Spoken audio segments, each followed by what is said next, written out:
Hey everyone, how's it going? Thanks so much for tuning in.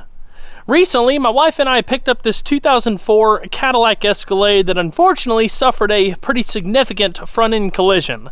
We bought this thing strictly for parts because with just the entire automotive industry in general, there's a lot of back orders, there's a lot of hard to find things out there like motors and transmissions, and this thing only has 170 some thousand miles on it, and it's actually in pretty decent shape overall with the exception of everything up here. So never hurts to have some extra parts, especially having an extra engine and transmission lying around. But in today's video, we're going to try to get this thing fired up and see whether it was a good deal or not. So this is the way the story went. Apparently this was in perfect running driving condition up until the point of the accident. The person was driving through an intersection, somebody pulled out in front of him, and bam, that was game over. Apparently it was still running after the accident, shut off immediately, loaded up, taken to the tow yard, and actually started up and ran and drove there also.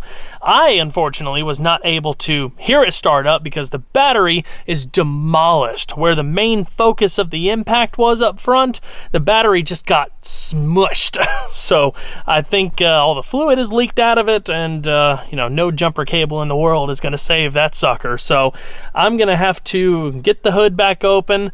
We're going to have to hook up the tractor to the core support and try to yank this thing out as hard as possible to pull the core support away from the battery just so I can get this sucker out. Then we're going to put a battery in it and keep our fingers crossed that everything is going to work out.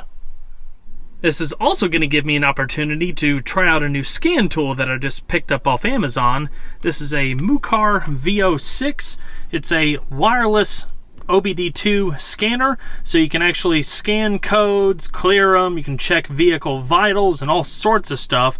There's a little Bluetooth module that pops out right here. You plug it into the OBD2 reader and just get everything synced up. So we'll be able to, once this thing is running, to check everything to make sure there's nothing crazy going on with the powertrain. All right, without further ado, let's go ahead and get started.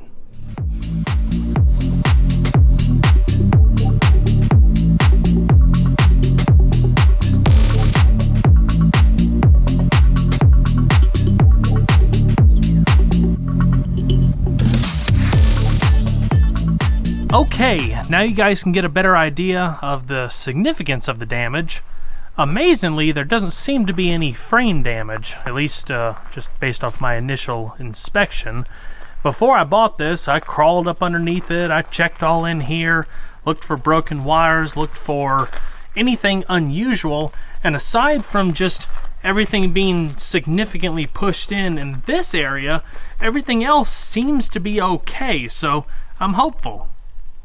Here's a better look at the battery. So the core support is supposed to be out here somewhere, but it got pushed in so far that it not only sandwiched the battery between it and the fuse block, but it just pushed everything back. So all of the mountings are broken and everything. The battery is actually crushed on some of the corners and it's cracked. So, like I said, it's done for. But like I said, everything else looks okay, so I'm going to go ahead and fire up the tractor. We're going to hook a chain to it, try to make some room.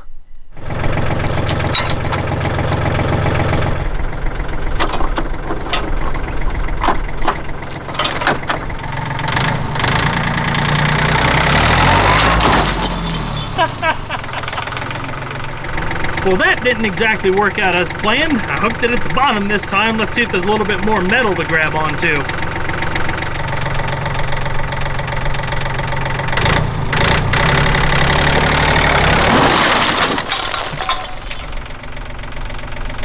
That'll do it!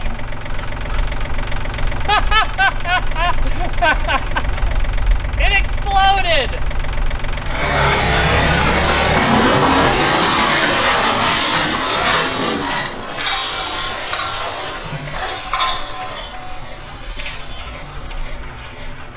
I think I might have gone a little hot on that pass. But we've got all the room now. The core support's no longer a problem. The wheel's no longer obstructed. And just look how much extra space we have now. There's the battery. there's probably a good indication of why it wouldn't start up in the first place. So I'm gonna cut these and redo the terminals right quick so we can get a battery in here and see what happens.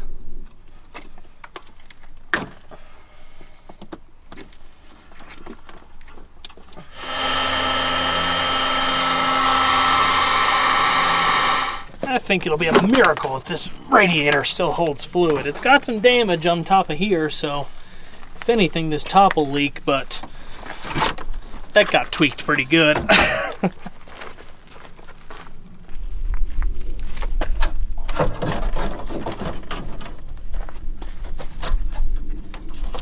The battery's all hooked up. Everything seems okay. No big spark explosion or anything like that. I've got the key in the ignition. Let's open up the door and see if the chime is present. Oh yeah, we've got power. It's actually worked out. I ended up ripping this out as much as I did because the fan shroud is completely smashed up against the motor. You can tell it was still running after the accident just by how the pulleys were starting to burn into the plastic here. And there's no way I could have really started this thing up with this the way it is. So I'm gonna go ahead and rip all of this out of here, and then we should have plenty of room for the fan.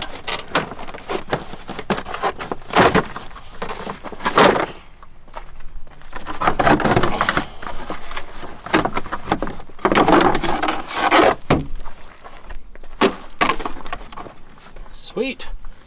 Everything's looking good.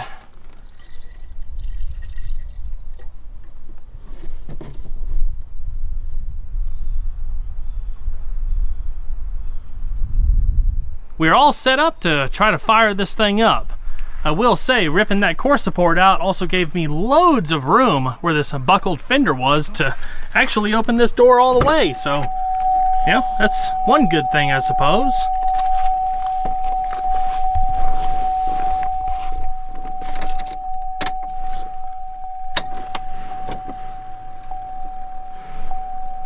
This is awesome. Let's turn this off.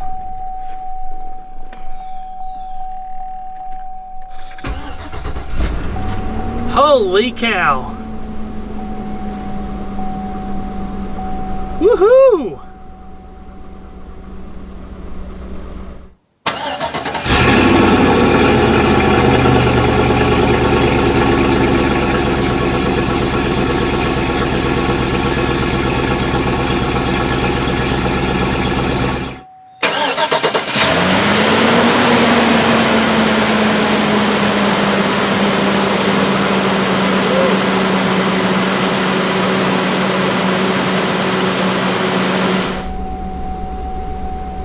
Just a few warning lights.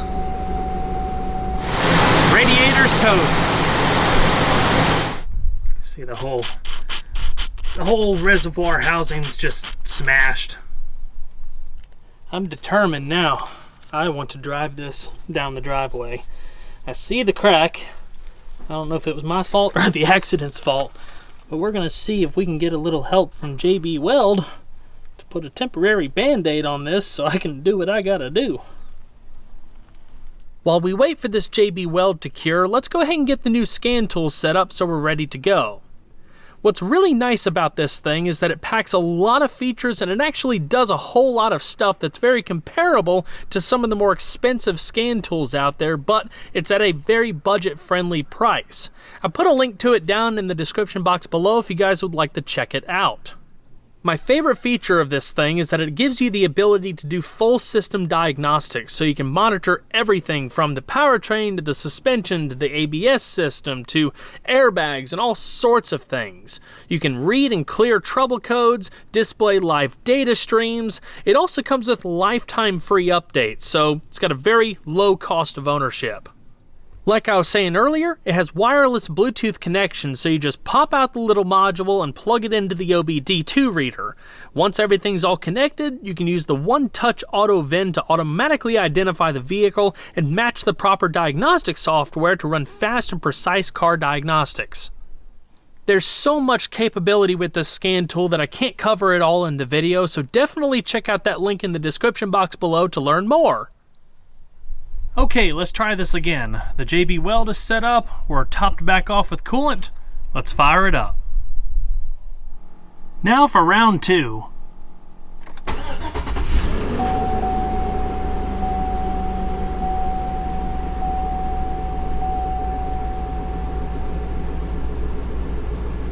This thing's running great. We don't have a check engine light and all of the factory gauges are reading appropriately, but I can still go through here and view all sorts of live data for the engine, transmission, and pretty much every vehicle system, which is really, really nice for just double checking on things and, of course, diagnosing problems. Now, I'm going to go ahead and clear out the mess that I made a little bit ago, and we're going to see if we can drive this thing down the driveway. First off, let's hear how she sounds.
All right, let's see how she does on a drive.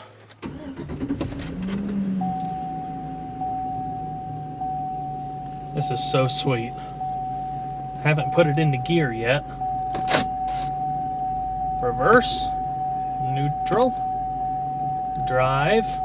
Oh my gosh, stop beeping!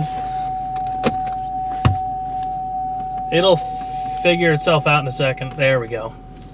All right, and parking brake that may not come off.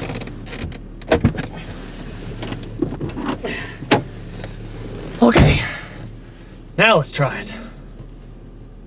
And we're rolling. Woo-hoo-hoo. We are rolling. This is sweet.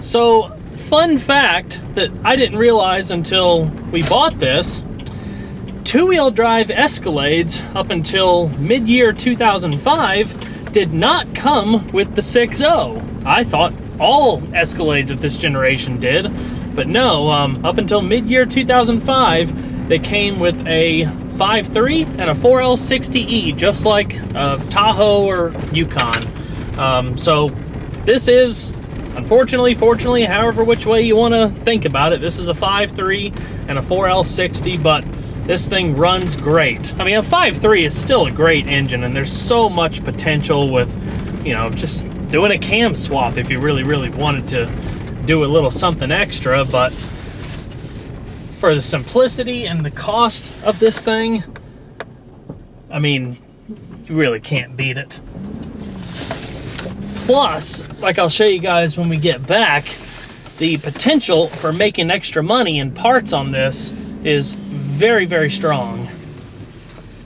I've always told my wife, whenever it comes to project vehicles, you really can't beat the benefit and the cost savings over the long term of having a parts vehicle. About being able to just go out and grab a part off something, or, you know, it's awesome. So I will let you guys know a little bit later on as far as what our plans are for this powertrain, but I thought this would be a fun video regardless to film. I love doing revival videos, but I don't really get a whole lot of chances to do them, so when I get the chance, I jump on it.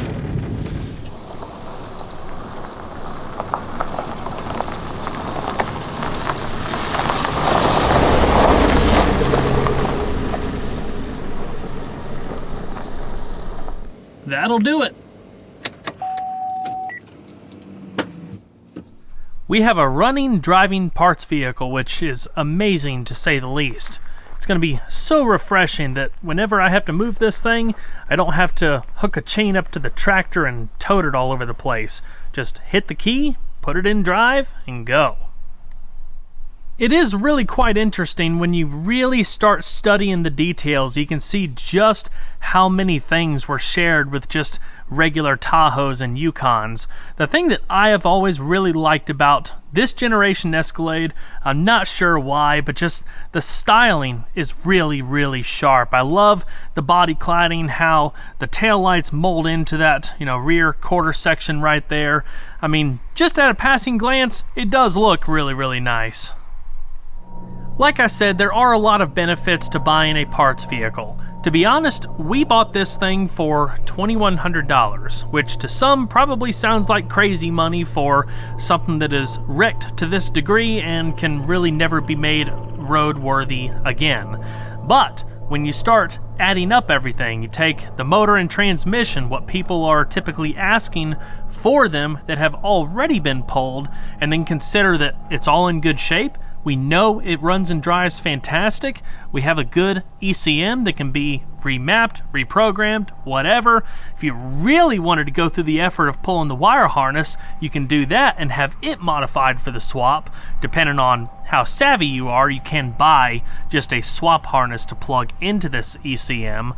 But we've also got a tremendous amount of good sellable parts from the A-pillar back. Tons of interior stuff, all in pretty decent shape, and going one step further, being that we don't have any frame damage, this whole frame can actually be used to transplant under something else. You've got four-wheel disc brakes. I mean, it's pretty awesome. Well, everyone, that's going to wrap it up for this video. I hope you all enjoyed. Please don't forget to leave a like down below because it really helps the videos a lot. And if you haven't subscribed already, consider doing so because, of course, there's always a lot more content where that came from. I'll see you guys on the next one. Take care.